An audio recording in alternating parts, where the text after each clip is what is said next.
Assalamualaikum warahmatullahi wabarakatuh. Nama saya Ahmad Akmal bin Anwar. Nombor metrik Dr. BB 040110. Assalamualaikum warahmatullahi taala wabarakatuh. Nama saya Abdul Rahman bin Muhammad Zlan. Nombor metrik saya 20BB040007. Bismillahirrahmanirrahim. Assalamualaikum warahmatullahi wabarakatuh. Nama diberi Mio Azlin Syafiq bin Mio Muhammad Zahari.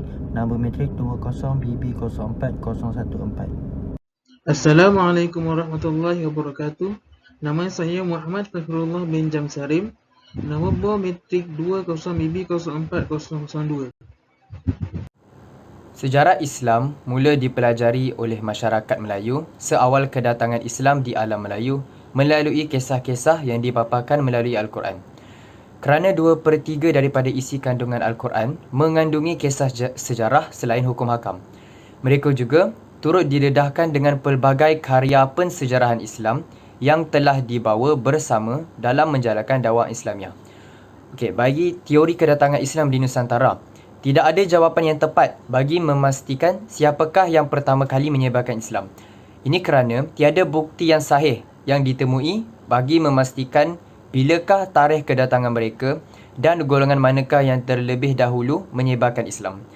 Walau bagaimanapun, dengan berpandukan beberapa penemuan batu bersurat dan catatan sejarah yang dibaca, ahli-ahli sejarawan tempatan telah membuat pelbagai teori kedatangan Islam. Penyebaran Islam di Tanah Melayu mula bertapak di Melaka seawal abad ke-15. Megat Iskandar Shah orang yang pertama memeluk agama Islam. Melaka pun mula berkembang menjadi pusat penyebaran agama Islam. Pada zaman pemerintahan Sultan Muzaffar Shah 1444 hingga 1456, Islam telah dijadikan sebagai agama rasmi. Baginda juga turut memperkenalkan undang-undang Islam yang dikenali sebagai Hukum Kanun Melaka. Assalamualaikum warahmatullahi wabarakatuh. Nama diberi Mio Azlin Syafiq bin Mio Muhammad Zahari.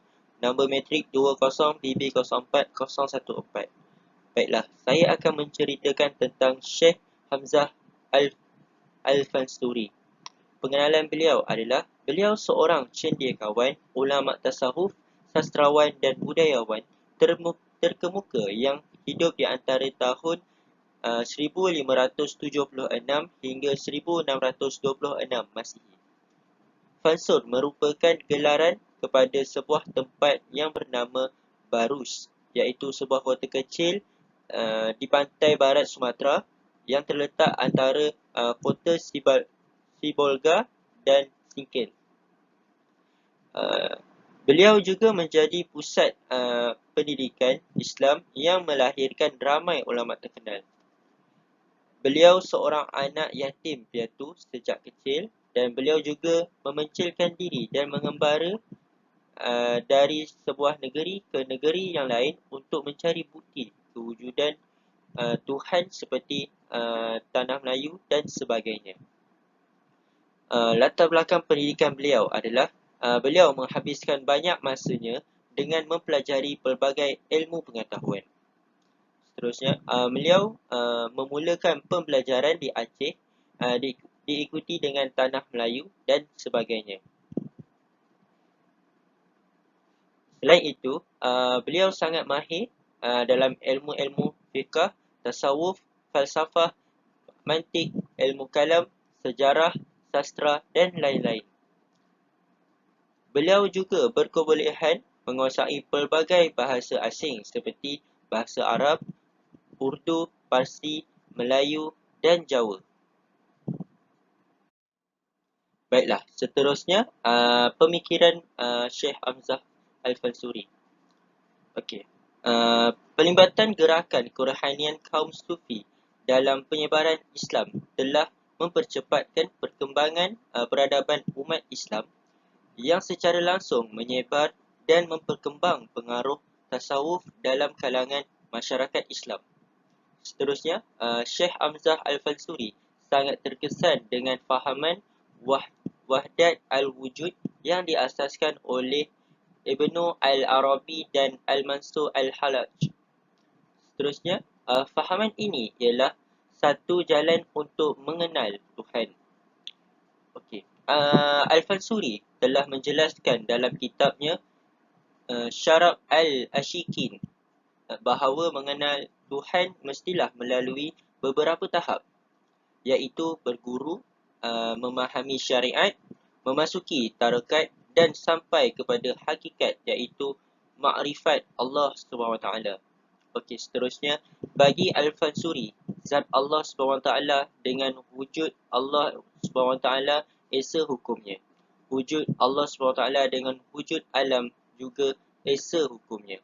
Wujud itu ialah keesaan semata atau wahdat al-wujud.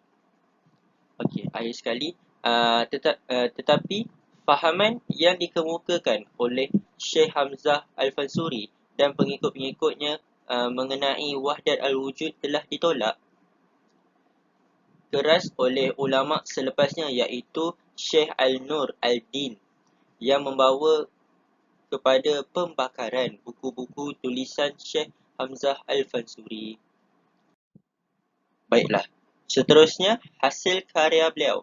Okey, hasil karya beliau digubah dalam bentuk puisi dan prosa yang menyorot persoalan keagamaan dan falsafah yang mendalam dan memancarkan kegemilangan bahasa Melayu di tempat yang tinggi dan unggul.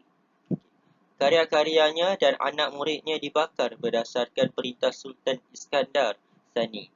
Okey, cuma sedikit karyanya yang dapat diselamatkan, iaitu syair burung pingai, syair perahu, syair dagang, syair ikan tongkol, syair sidang fakir, syair pungguk, Rabai Hamzah Al-Fansuri. Seterusnya, ketokohan beliau bukan sahaja pada syair tetapi juga sebagai penulis prosa dan buku agama. Karyanya mengupas persoalan keagamaan, khususnya bidang tasawuf, mantik, ilmu fiqh dan sebagainya yang memancarkan fahaman wahdatul wujud yang diyakininya. Antara kitab ilmiah beliau ialah Syarab al-Ashikin, iaitu minuman orang yang berahi. Yang kedua, Asrar al-Arifin, Bayan Ibnu al-Suluk wa al-Tauhid, iaitu rahsia orang yang bijaksana. Yang ketiga, Al-Muntahi. Yang keempat, Zinat al-Murwahidin, perhiasan sekalian orang yang mengesakan. Baiklah, hasil karya beliau mempunyai 3 bidang. Bidang yang pertama, bidang keilmuan, iaitu mempelopori penulisan risalah tasawuf atau keagamaan yang bersifat ilmiah. Bidang yang kedua ialah bidang sastra, iaitu mempelopori penulisan puisi-puisi falsafah dan mistik bertemakan Islam. Dan akhir sekali, bidang kebahasaan, iaitu dapat ditelusuri dalam syair-syair dan risalah-risalah tasawuf yang sangat besar jasanya dalam proses Islamisasi bahasa Melayu. Okey, saya akan bincangkan tentang Syekh Nuruddin Ar-Raniri. Nama penuh beliau adalah Nur Al-Adin Muhammad Jilani bin Ali bin Hasanji bin Muhammad Humaid Al-Quraisy Al-Syafi'i Al-Asy'ari Al-Aidarusi Al-Raniri. Tempat lahir beliau adalah di Ranir atau dipanggil Randir di Gujarat, iaitu India. Tarikh lahir beliau adalah sekitar akhir abad ke-16 Masihi. Keturunan beliau adalah berdarah kacukan Melayu dan Arab kerana ibunya Melayu dan ayahnya dari keluarga yang berimigrasi dari Hadramaut. Beliau meninggal dunia pada hari Sabtu tanggal 22 Zulhijjah 1068 Hijrah bersamaan 21 September 1658 Masihi. Beliau adalah seorang ulama, pengarang, ahli sufi, ahli sejarah yang berpengaruh dalam sejarah umat Islam di alam Melayu.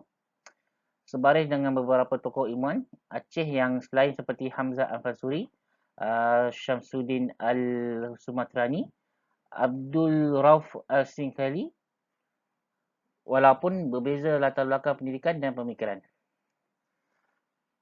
Beliau juga adalah salah seorang watak penting dalam penyebaran Islam di Nusantara yang amat menyebarkan dakwah sama ada dalam bentuk lisan maupun tulisan. Okey, latar belakang pendidikan beliau adalah memulakan pendidikan awal di tempat kelahirannya sendiri iaitu di Ranir, melanjutkan pelajarannya di Hadramaut, bermusafir ke Haramain pada tahun 1030 Hijrah bersamaan 1620 Masihi ataupun 1621 Masihi dan menunaikan haji. Keempat adalah terdapat juga pendapat yang menyatakan beliau berguru dengan Syekh Muhammad Yamin yang membawa ajaran Wahdat al-Syuhud dan bapa saudaranya sendiri ialah Syekh Muhammad Jailani. Pemikiran beliau adalah seorang pengarang yang mahir dalam soal keagamaan serta guru agama yang berpengalaman luas dan hebat dalam pelbagai disiplin ilmu. Beliau juga terkenal dalam bidang agama dan banyak menghasilkan buku-buku, kitab tasawuf, misif dan sufi. Beliau juga seorang ulama yang berpegang teguh pada aliran Ahlu Sunnah Ihsaniyah dan berusaha menentang aliran Wahdatul Wujud yang dianggap bertentangan dengan ajaran Islam dan zindik.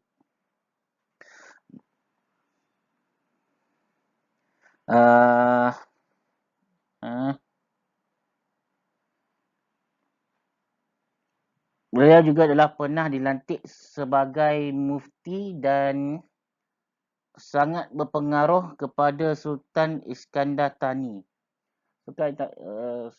Sultan Iskandar Thani. Yang kelima adalah beliau adalah nasihat dan pengaruh beliau lah menyebabkan hasil-hasil karya Hamzah Fansuri dan Syamsuddin Al-Samatarani telah diperintahkan dibakar oleh Sultan Iskandar Thani.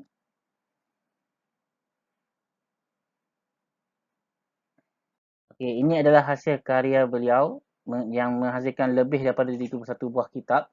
Tapi saya akan mintakan ada 1, 2, 3, 4, 5, 6.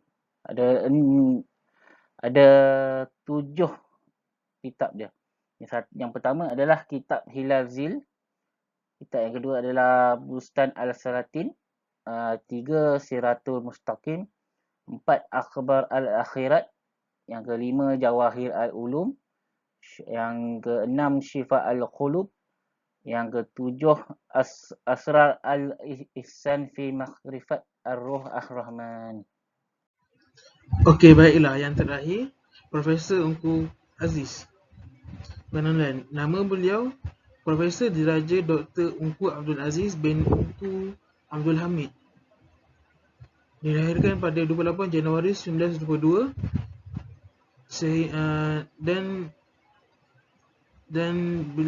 dan meninggal pada 15 Disember 2020. Beliau seorang tokoh yang paling disegani terutamanya dalam bidang pendidikan dan ekonomi di Malaysia.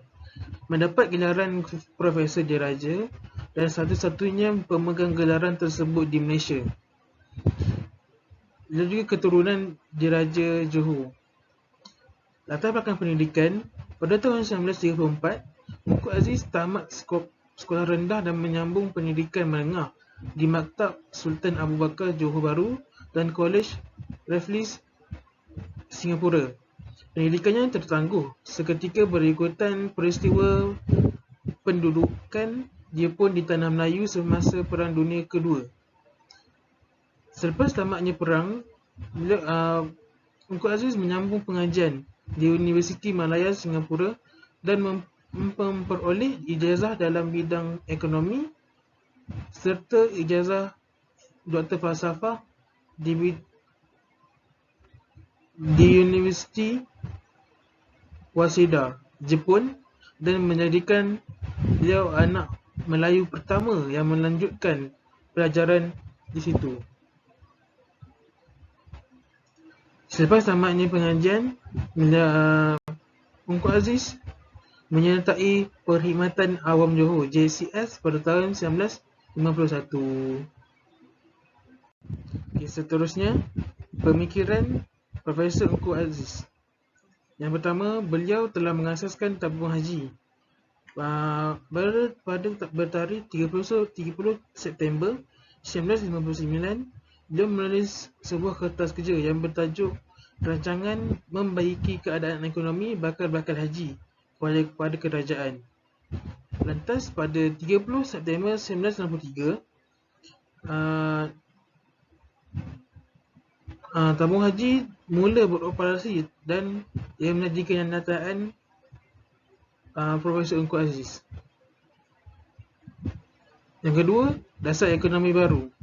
Tragedi 13 Mei seperti mana yang kita tahu, ketidakpuashatian dan diskriminasi ekonomi seluruh rakyat Malaysia. Lantas Tun Abdul Razak telah memperkenalkan dasar ekonomi baru dan Profesor Tunku Aziz juga turut terlibat di dalam memperkenalkan dasar ekonomi baru tersebut. Kemudian menurut Tunku Aziz, satu cara orang Melayu tidak hilang. Menurut Tunku Aziz, ini merupakan satu cara orang Melayu tidak hilang keyakinan dan terus bersaing. Terakhir, Pusat Asasi Sains Universiti Malaya. Profesor Tunku Aziz pencetus kepada idea penubuhan Pusat Asasi Sains di Universiti Malaya. Beliau mencetuskan idea ini untuk membantu golongan miskin. Pada tahun 1970-an, bahawa pelajar untuk kursus perubatan adalah sangat rendah. Lantas beliau membuka Pusat Asasi Sains Universiti Malaya ini. Kemudian anugerah yang telah dicapai oleh Profesor Tunku Aziz ini, yang pertama, pada tahun 1978, gelaran Profesor Diraja Ekonomi oleh DYMM yang di-Pertuan Agong dalam bidang pembangunan luar bandar.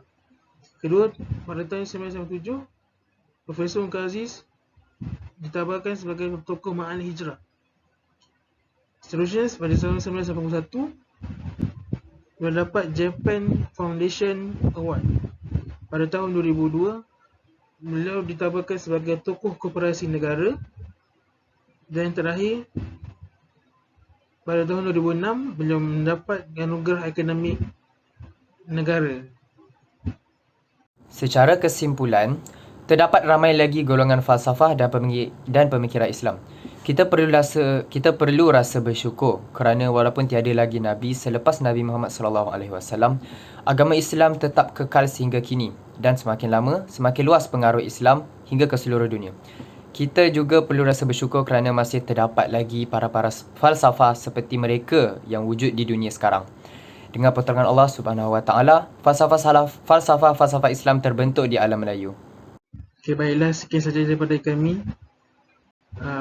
Kami mohon maaf kerana menghantar assignment lewat. Sekian, terima kasih Ustazah kerana mengajar kami. Terima kasih Ustazah.